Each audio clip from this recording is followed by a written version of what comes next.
Hello viewers, सभी को मेरा प्यार भरा नमस्कार।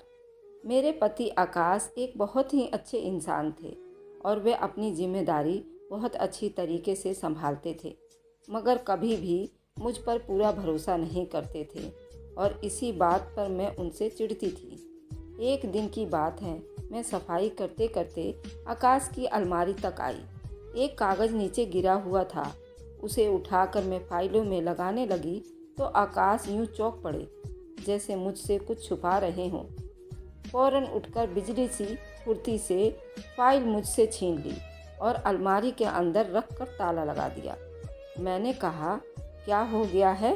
आकाश बोला, संध्या जानती हो कि ऑफिस का काम है। मैंने गुस्से में कहा, मगर ऐसी भी क्या राजदारी आप मुझसे छुपा रहे हैं? आकाश भी गुस्से में बोला, खबरदार, जो आइंदा तुमने मेरी अलमारी या किसी भी सामान की तलाशी लेने की कोशिश की। मैं क्यों तलाशी लूँगी? मैंने चिढ़कर कहा, अगर लूँगी भी तो उसमें बुराई ही क्या है? पति हो तुम मेरे, तुम पर मेरा पूरा हक है।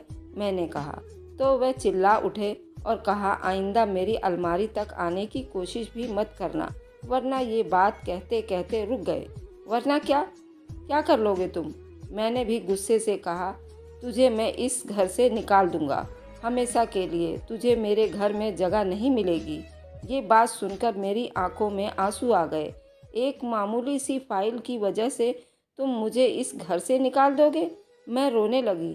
हाँ, निकाल दूंगा, और आइंदा से तुमने इस फाइल को या अलमारी को छुआ तो मैंने भी ये कह दिया कि ठीक है। मैं ऐसे इंसान के साथ एक दिन भी नहीं रह सकती जो एक छोटी सी बात पर ज़िंदगी से निकाल दे। मैंने कहा और कमरे में चली गई। रो रो कर मेरा बुरा हाल हो गया, मगर मजाल है जो आकाश मेरे पास आया हो, मुझे मनाने की कोशिश की हो या मुझे रोका हो। वह अपने कमरे में बैठा अपने काम में बिजी हो रहा था। मैं रो रही थी, अपने पापा के घर जाने का सोच रही थी। थोड़ी देर के बाद मैं आकाश खाना खाने बाहर आया तो मैं उसके साथ खाने की मेज़ पर बैठी अपना सामान पैक करने लगी। मैंने सोचा कि आकाश मुझे कुछ कह दे, माफ़ी मांगकर मुझे रोक ले, मगर उसने तो जैसे दिल पर पत्थर रख लिया था। मैंने सामान पैक किया और आकाश मुझे चुप होकर देखता रहा। फिर मैंने अपना अटैची बाहर निकाला। आकाश खाना खाने के बाद फ़ोन पर बिजी हो गया था। मैं भी अब जिद के रास्ते पर कदम रख चुकी थी। पीछे हटना मुमकिन नहीं था। मैं गाड़ी में बैठी, मैं अपने माँ बाप के घर चली आई। मैंने किसी को कुछ भी नहीं बताया। दरवाज़ा मेरी मम्मी ने खोला और मेरी मम्मी सुर्ख आंखें देखकर समझ गई थी कि मेरे साथ कुछ समस्या हुई है, नहीं तो आकाश से कोई बात हो गई है। मम्मी मेरे पीछे पीछे आई और पूछने लगी, आकाश तो ठीक है? मैं ही पागल हूँ, अपनी औकात से बढ़कर उससे प्यार की उम्मीद लगा बैठी थी। मैंने कहा तो मेरी मम्मी भी परेशान हो गई। शाम को पापा आए तो मैंने अपने पापा को भी ये बात बता दी। मेरी बात सुनकर पापा को गुस्सा आया। कहने लगे, इसकी हिम्मत कैसे हुई वह तुम्हें ऐसी बात कहे? मैं कल ही उससे बात करूँगा। अगर वह नहीं माना तो मैं दोबारा उस घर में तुमको नहीं भेजूँगा। हमें ऐसे आदमी की कोई ज़रूरत नहीं है जिसका कोई भरोसा ही ना हो। पापा की बात तो सही थी, लेकिन इतनी लंबी रिलेशनशिप के बाद अपने पति को छोड़ना मेरे लिए बहुत मुश्किल था। शाम हुई तो मेरे पति का फ़ोन आ गया। वह मुझसे माफ़ी मांग रहे थे। बोले, मुझसे बहुत बड़ी गलती हो गई है। गुस्से में मैंने ऐसा कह दिया, अब ऐसा नहीं करूँगा, एक बार माफ़ कर दो। उनकी मिन्नत पर मैंने उनका यकीन कर लिया। मैं समझ रही थी कि आकाश मुझे लेने आएंगे, मगर उन्होंने एक और ही काम कर दिया। बोले, मुझे बिजनेस के सिलसिले में जाना होगा, वैसे भी तुम अकेली होगी, उससे अच्छा है कि तुम अपने माँ बाप के घर पर ही रहो। मैं तुम्हें 1 महीने बाद लेने आऊँगा।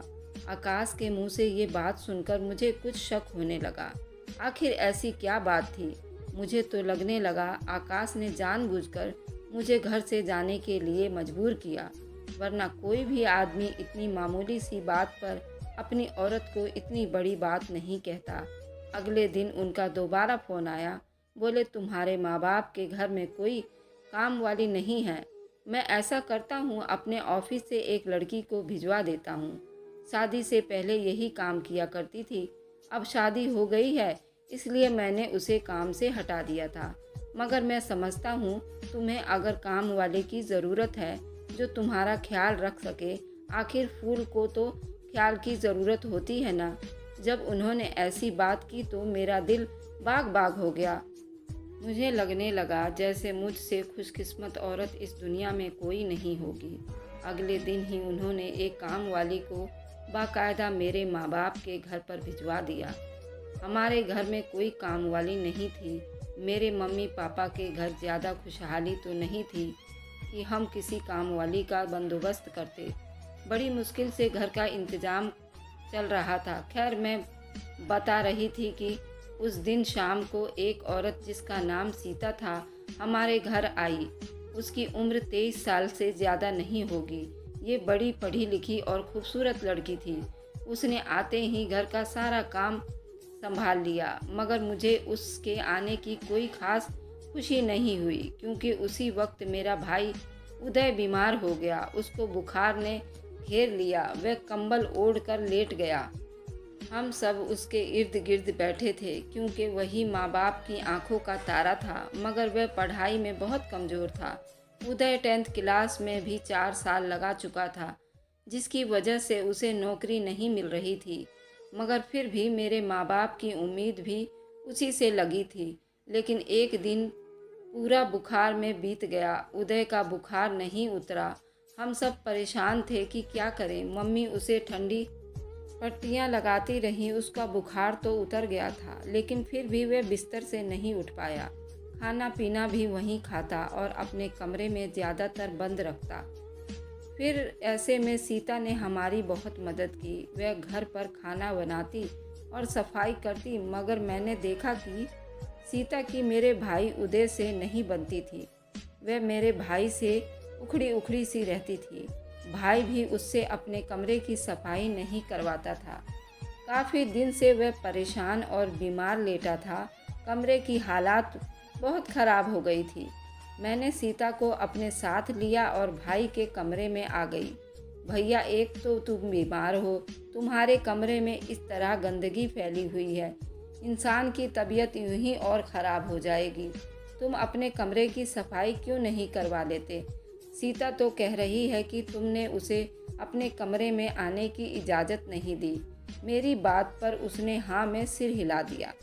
हाँ, सीता ने सही कहा है। मैंने ही उससे मना किया था अपने कमरे में आने के लिए। मैं अपनी सफाई खुद कर लूँगा। तुम लोग जाओ यहाँ से। भाई ने अपना कंबल ठीक करते हुए कहा। तुम लोग यहाँ से जाओ। मैं अपने भाई को इतने दिनों से एक ही जगह देखकर बहुत परेशानी में थी मगर मैं कुछ कर नहीं पा रही थी। सीता काफ़ी देर वहाँ बैठी रही और इधर आजू बाजू देखती रही। ऐसा लग रहा था जैसे सीता कोई ज़रूरी बात मालूम करने आई हो मगर वह अपने मुंह से कुछ नहीं बता पा रही थी। उसकी नज़रें किसी जासूस की तरह इधर उधर घूमते दिखाई दे रही थी। लेकिन मैंने सीता से कह दिया कि तुम के रहने दो, मैं अपने भाई के कमरे की खुद ही सफाई कर लूँगी। भाई ने भी जल्दी जल्दी मुझे और सीता को कमरे से निकाल दिया और खुद उठकर दरवाज़ा बंद कर लिया। मैंने मम्मी के पास आकर बैठ गई। मम्मी, आखिर बात क्या है? उदय अपने कमरे को हर वक्त बंद क्यों रखता है? किसी से बात नहीं करता। उसे कोई परेशानी है क्या? मेरी बात पर मम्मी सोच में पड़ गई। मुझे लगता है कि मेरे बेटे पर किसी ने काला जादू करवाया है। मैं किसी बाबा के पास जाऊंगी, वह ज़रूर कोई ना कोई रास्ता बताएंगे। मम्मी ने कहा कि वह कल मुझे साथ लेकर बाबा जी के पास जाएंगी। उसी वक्त मेरे पति का फ़ोन आ गया। मेरा हाल चाल पूछने लगे तो मैंने उन्हें बताया कि भाई की हरकतें अजीब हो गई हैं। हर वक्त कंबल में ही लेटा रहता है, कोई बात नहीं करता। अक्सर दिन को और रात के वक्त बाहर रहता है। घर आता है तो हम सब से बात नहीं करता। मैंने आकाश को अपनी माँ वाली बात भी बता दी कि मेरे भाई के लिए किसी बाबा के पास जाएंगी। पता करना चाह रही थी क्योंकि उनको लगता है कि भाई पर किसी ने काला जादू करवाया है। जभी तो वह चारपाई का होकर रह गया है। मेरी बात से मेरे पति ने भी कहा था ये ठीक बात होगी, उसको ले जाओ, कहीं दिखाओ, लेकिन वे ऐसी बातों पर यकीन नहीं रखते थे। कहने लगे कि तुम परेशान ना हो, मैं अपने एक जानने वाले बाबा को तुम्हारे भाई का सही से चेक करेंगे, वह ताबीज़ वगैरह भी देंगे, उससे तुम्हारा भाई तंदुरुस्त हो जाएगा। उनके पास ऐसे पहले कई केस आ चुके हैं जिनमें भूत प्रेत इंसानों को तंग कर रहे थे। देख लेना बाबा जी का इलाज ऐसा होगा कि तुम्हारे भाई में कोई बीमारी बाकी नहीं रहेगी। मेरे पति की बातों पर मैंने यकीन कर लिया। मम्मी को बताया तो वह भी खुश हो गई, क्योंकि उनको भी अपने दामाद पर पूरा यकीन था। शाम को हमारे घर के दरवाजे पर किसी की आने की आहट हुई। दरवाज़ा खोला तो सामने एक नौजवान खड़ा था। जी आप कौन? मैंने पूछा। मेरा नाम विश्वनाथ बाबा जी है, मुझे आपके पति ने भेजा है। आपका भाई उदय का इलाज करने आया हूँ। उसे देखकर मुझे बहुत हैरानी हुई कि इतना कम उम्र लड़का मेरे भाई का इलाज क्या करेगा। वह तो खुद मेरे भाई के उम्र का था। फिर उसके चेहरे पर दाढ़ी भी नहीं थी। खैर आकाश ने कुछ सोच कर ही भेजा होगा। यही सोचकर मैं उस लड़के को घर के अंदर ले आई। मम्मी को बताया कि ये भैया का इलाज करने आए हैं। मम्मी उस लड़के को भैया के कमरे में ले गईं। विश्वनाथ बाबा जी भैया के पास बैठकर उनकी नब्ज चेक करने लगे और फिर एक झटके से उन्होंने भाई के ऊपर से कंबल खींच लिया, जिसे बिजली सी तेजी से भैया ने वापस से कंबल फिर से अपने ऊपर लपेट लिया और गुस्से से बोले, तुम मेरा इलाज करने आए हो या मेरी जासूसी? ये बात सुनकर विश्वनाथ बाबा जी को गुस्सा आ गया। मम्मी जी, उसके कंबल में ताबीज़ है, जब तक कंबल नहीं हटाएगा तब तक आपका बेटा सही नहीं होगा। विश्वनाथ बाबा जी ने कहा तो मेरे भाई का रंग बिल्कुल पीला सा पड़ गया। वह डर गया था। ऐसी कोई बात नहीं है मम्मी, ये बाबा झूठ बोल रहा है। मेरे कंबल में ऐसी कोई चीज़ नहीं है, और फिर होती तो मैं आपको खुद बता देता। भाई ने कहा तो बेटा तू उसको तसल्ली के लिए कंबल हटाकर दिखा देना, बाबा तुझे इसी हिसाब से ताबीज़ बना कर देंगे। मम्मी ने भाई को समझाया। मम्मी, मैं जहर खा लूँगा, मर जाऊँगा, मगर अपना कंबल नहीं हटाऊँगा। खैर भैया को इसी तरह छोड़कर विश्वनाथ बाबा जी चले गए। जाते जाते कहने लगे, आपके भाई का इलाज सिर्फ आकाश के पास है। हम उस बात पर हैरान थे कि आखिर मेरे पति के पास ऐसा कौन सा इलाज है जिसका किसी को कुछ पता ही नहीं है। शाम को आकाश ने फ़ोन खुद ही किया।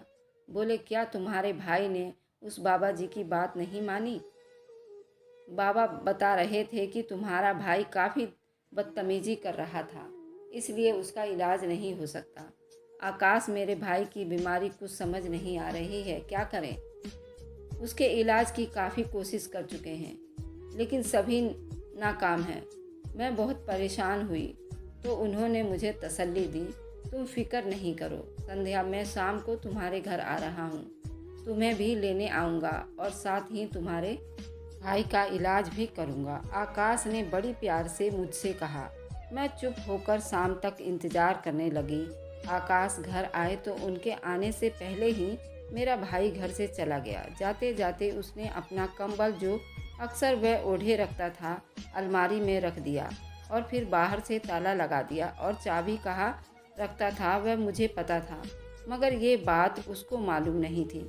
उसके बाहर जाने के बाद मेरे पति भी घर आ गए और उन्होंने उदय का पूछा तो मैंने बता दिया कि वह अपने किसी काम से गया है। बोले, तुमने बताया था कि वह अक्सर कंबल ओढ़े रखता है और उसने बाबा जी को भी वह कंबल हटाने के लिए मना कर दिया। देखो, सारी समस्या का जड़ वही कंबल है। तुम ऐसा करो, मुझे अपने भाई के कमरे में ले चलो, उस कंबल को खोल कर देखते हैं, ज़रूर उसमें ऐसी कोई चीज़ होगी जिसने तुम्हारे भाई को बीमार कर दिया है। आकाश की बात तो बिल्कुल ठीक थी। मैंने उनकी बात मान ली और भाई की अलमारी के ऊपर से चाबी निकालकर उन्हें दे दी। उन्होंने खुद अलमारी का ताला खोल दिया और कंबल उतार कर नीचे रखा। जैसे ही उन्होंने कंबल को फर्श पर रखा, उसमें कुछ हरकत सी पैदा होने लगी। फिर उन्होंने मुझे बाहर जाने के लिए कह दिया। क्यों आकाश, आप मुझे बाहर जाने को क्यों बोल रहे हो? अभी जाओ, बाद में बताऊंगा। वह गुस्से में थे। मैं डर कर बाहर आ गई। उन्होंने दरवाज़ा बंद कर लिया और फिर न जाने क्या हुआ। थोड़ी देर बाद दरवाज़ा खुला तो उनके हाथ में एक काले रंग का थैला था, जिसे लेकर वे बाहर गाड़ी में बैठ गए। मैं हैरान परेशान थी। आखिर ऐसा क्या हुआ? कंबल में ऐसा क्या था कि मेरे पति ने इतनी जल्दी और जल्दीबाजी में यहाँ से भागने की सोची? शाम को भैया घर पर वापस आए तो आते ही उन्होंने अलमारी खोली, कंबल को गायब पाया और हम सब पर वह बड़ी तेज से चिल्लाने लगा, यहाँ से मेरा कंबल किसने हटाया है, जबकि मैंने सबको मना भी किया था। भाई का गुस्सा देखकर मैं घबरा गई, मगर उससे सच भी नहीं बता सकती थी। मैंने ऐसे कह दिया कि मुझे क्या पता। इस तरह गुस्से में धंधनाते रहे। शाम को हमारे घर के दरवाजे पर किसी ने ज़ोर ज़ोर से नॉक किया। मैंने दरवाज़ा खोला तो सामने खाकी वर्दी में पुलिस खड़ी थी। जी बहन जी, उदय को बुलाइए, पुलिस वाले ने सख्ती से कहा। क्यों, मेरे भाई ने क्या जुर्म किया है? मैंने उससे सख्ती से कहा। फिर मैं आकाश को कॉल करने लगी। आकाश कॉल नहीं उठा रहे थे। शाम से रात हो गई, भाई का कुछ पता नहीं चल रहा था। रात को आकाश खुद ही घर आ गए। मैंने उनसे भाई की मदद करने को कहा तो उन्होंने साफ मना कर दिया। बोले, मुलजिम की कोई मदद नहीं कर सकता। मुलजिम मेरे भाई ने आखिर क्या जुर्म किया है? अगर जुर्म ना किया होता तो पुलिस वाले उसे क्यों गिरफ्तार करते हैं? मेरे पति ने कहा तो मैंने भी सोच में पड़ गई। लेकिन अगर तुम मेरा साथ देने का वादा करो तो मैं तुम्हें सारी सच्चाई बता दूंगा, आकाश ने कहा। मैंने हाँ में सिर हिला दिया। बस अब मेरे भाई को रिहा करवा दीजिए। मैंने उसके बाद आपसे कुछ नहीं मांगूंगी। मेरी आंखों में आंसू थे। तुम्हारे भाई को थाने तक पहुंचाया भी मैंने ही था। मैं ही उसे रिहा दिलवा सकता हूँ, मगर अभी नहीं, कुछ वक्त बाद। उन्होंने कहा तो मैं गुस्से से चिल्ला उठी। आपने मेरे भाई को थाने पहुंचा दिया, क्यों? क्या दुश्मनी थी उसकी आपसे? मेरे गुस्से पर उन्होंने किसी किस्म की खास तवज्जो नहीं दी। आकाश बोले, मेरी बात को गौर से सुनोगी तो सब समझ में आ जाएगा। देखो, तुम जानती हो कि मैं जंगलों को अच्छे से जानता हूँ। ये मेरा फ़र्ज़ बनता है कि मैं अपने देश की नायाब जानवरों की हिफाजत करूँ, मगर कुछ लोग थोड़े ही पैसों की खातिर अपने देश की कीमती जानवरों को बाहर बेचते थे और फिर वहाँ से बड़े बड़े ग्रुप उनको बड़े महंगे दामों पर बाहर बेच देते थे। ये सब कुछ बड़े पैमाने पर हो रहा था। तुम्हारा भाई बस किसी का मोहरा बना हुआ है। वह कीमती केकड़े और कीमती जानवरों को इकट्ठे करके दूसरे शहरों तक पहुंचाता है। जब मैंने उसे बताया कि तुम ये सब गलत कर रहे हो तो उसने मेरे मामा से बातचीत कर लिया। उसने कहा कि आप मेरी सिफारिश करें। मुझे तब तक तुम्हारे भाई के असल काम का नहीं पता था, मगर जब मामू ने बताया कि तुम्हारा साला एक गैर कानूनी काम कर रहा है तो मैंने सोच लिया कि मैं उस रिश्ते का ख्याल बिल्कुल भी नहीं करूँगा, बल्कि सिर्फ़ और सिर्फ उस तक पहुँचने की कोशिश करूँगा, चाहे कुछ भी हो जाए। मैंने पीछे नहीं देखूँगा। मगर बात यह है कि मुझे पूरी जानकारी नहीं थी। कुछ बड़े पैमाने में हो रहा था। तुम्हारा भाई बस किसी का मोहरा बना हुआ था। वह कीमती केकड़े और कीमती जानवरों को इकट्ठा करके दूसरे शहरों तक पहुंचाता है। जब मैंने उसे बताया कि तुम ये सब गलत कर रहे हो तो उसने मेरे मामा से बातचीत कर लिया और उसने कहा कि आप मेरी सिफारिश करें। मुझे तब तक तुम्हारे भाई के असल काम का नहीं पता था, मगर जब मामू ने बताया कि तुम्हारा साला एक गैर कानूनी काम कर रहा है तो मैंने सोच लिया कि मैं उस रिश्ते का ख्याल बिल्कुल भी नहीं करूँगा, बल्कि सिर्फ़ और सिर्फ उस तक पहुँचने की कोशिश करूँगा, चाहे कुछ भी हो जाए। मैं पीछे नहीं हटूँगा। मगर बात यह है कि मुझे पूरी जानकारी नहीं थी तुम्हारा भाई उस काम में मिला हुआ था या नहीं। जब मैंने तुम्हें बहाने से घर भेजा, वहाँ जाकर जब तुमसे मालूमात लेने की कोशिश की तुमने कुछ खास नहीं बताया, तो मैंने अपने ऑफिस से उस लड़की को भेजा था कि वह अच्छे से पूरी जानकारी दे सके। उसने घर का कोना कोना सफाई के बहाने छान मारा, मगर कहीं भी कोई सुराग नहीं मिला जिनका जिक्र मुझसे मामू जान ने किया था। मैं मायूस हो गया था कि शायद अब कभी भी कोई सबूत इकट्ठा नहीं कर सकूंगा। मामला नाजुक था, इसलिए मैंने जल्दीबाजी नहीं की।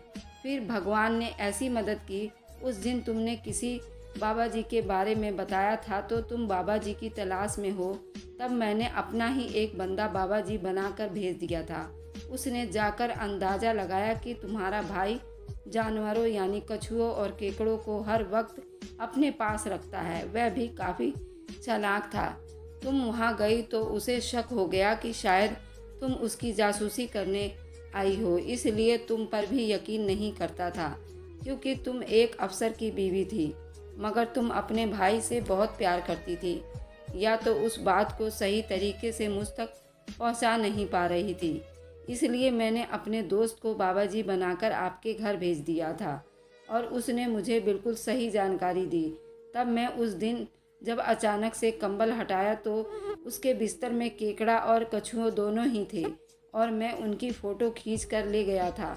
और मैंने इसलिए उदय को गिरफ्तार नहीं किया कि तुम लोगों को बुरा लगेगा, इसलिए मैंने दूसरे ऑफिसर को उसको गिरफ्तार करने के लिए भेज दिया था। तो दोस्तों, ये थी मेरी इमोशनल हार्ट टचिंग कहानी। तो कैसी लगी दोस्तों, मुझे कमेंट में ज़रूर बताएं। Thanks for watching, like and subscribe, bye bye.